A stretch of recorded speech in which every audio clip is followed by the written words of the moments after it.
Civil. Descarado won the Caulfield Cup again. American champion.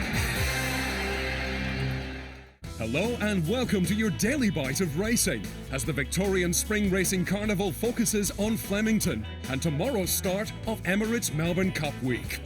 And despite 4 Group 1s and the appearance of some exciting gallopers, Derby Eve has been hijacked by the jockey of the spring.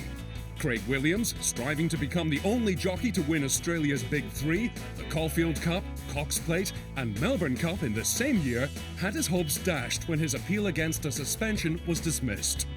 But not all was completely lost, with Williams now having one last avenue of appeal, the Victorian Civil and Administrative Tribunal. I'm disappointed with the result, and anyway, we'll discuss, leave it up to my lawyers, and they will decide on our next course of action if there is one. No, definitely haven't given up hope. That's still my dream to be able to ride Dun again in the Melbourne Cup, and like I said, I'm hoping that we've still got a couple more options. Williams appeared before the Racing Appeals and Disciplinary Board over a 10-meeting suspension for careless riding at the Bendigo Cup meeting on Wednesday. Anyway, that's the verdict as is, and I've got to focus now on Derby Day.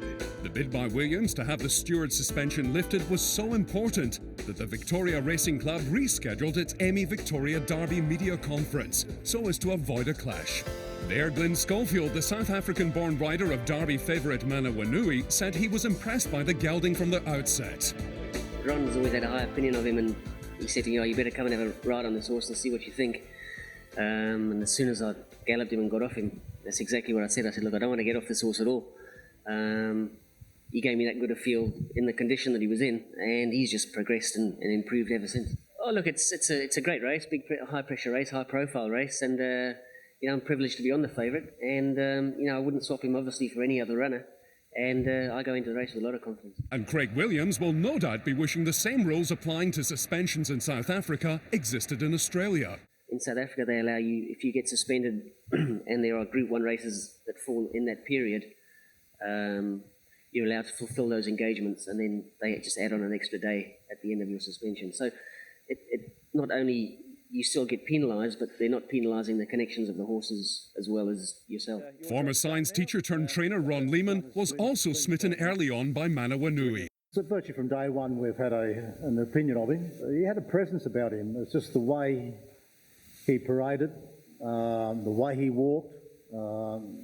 He was a good style of horse. He wasn't not an overly big horse. It was just his presence and the way he walked out that caught my eye. But Derby Day is much more than just the Derby. It's an action-packed day with every race producing stars, future stars, and perhaps even a champion. Sheikh Mohammed Sepoy is likely to start the shortest runner of the day in the Group 1 Coolmore Stakes. Yet another short-price star will be 1,000 Guineas winner Atlantic Jewel in the Wakeful Stakes, en route to the VRC Oaks on Thursday for trainer Mark Kavanagh and jockey Michael Rott. But the most intriguing race on the programme is the Group 3 Lexus Stakes. 15 of the 16 acceptors in the Lexus are still in the Cup, but only 3 of them are assured of a start.